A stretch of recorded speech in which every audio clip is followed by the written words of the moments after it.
নমস্কার, গুরু কৃপাহি কেবলম। আজকের আলোচ্য বিষয় 16 নম্বর নক্ষত্র বিশাখা নক্ষত্রের জাতক জাতিকাদের সাধারণত কি কি রোগ হতে পারে। আমাদের যে 27টা নক্ষত্র আছে, বিগত কয়েকদিন আগে আপনাদের 15 নম্বর নক্ষত্র নিয়ে আলোচনা করেছি। আজকে 16 নম্বর নক্ষত্র বিশাখা নক্ষত্র।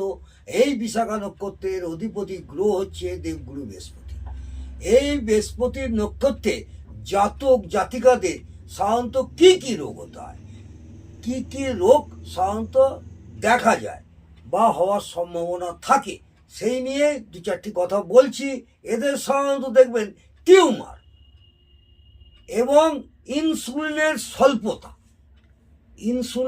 স্বল্পতা, এছাড়া অ্যালার্জির সমস্যা, এদের অ্যালার্জির একটা সমস্যা থাকে।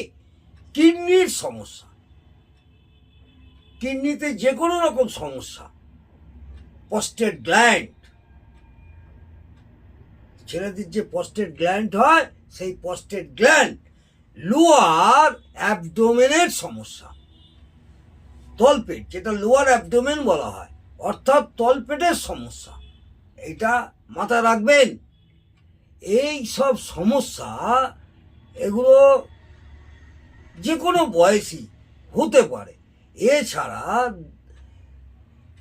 আপনাদের সুগারের, অর্থাৎ যেটা ডায়াবেটিস আমরা বলি, ডায়াবেটিসেরও সমস্যা এবং মস্তিষ্কের একটা রক্ত জমাট বাঁধার সমস্যা, এমনকি কোমায় চলে যাওয়ারও সমস্যা, এইগুলো সাধারণত থাকবে।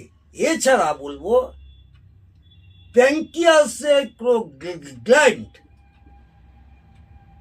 এই সমস্যাগুলো সাধারণত যেসব জাতক জাতিকাদের মাঝ বয়সী, সেই সব জাতক জাতিকাদের উদ্দেশ্য বলবো, এইরকম ধরনের কোনো রোগ হলে অবশ্যই সুচিকিৎসকের পরামর্শ নেবেন। এই রোগগুলো হওয়ার সম্ভাবনা 90% থাকবে। যাদের 16 নম্বর নক্ষত্র বিশাখা নক্ষত্রের জাতক জাতিকাদের উদ্দেশ্যেই বলছি, অল্প বিস্তর কিছু হলেই সুচিকিৎসকের পরামর্শ নেবেন। আজকে এই পর্যন্ত। আগামী দিনে আপনাদের 17 নম্বর নক্ষত্র অনুরাধা নক্ষত্র নিয়ে আলোচনা করব। একটা একটা করে নক্ষত্র আমি আপনাদের বলছি। আমাদের মোট 27টা নক্ষত্র, একটা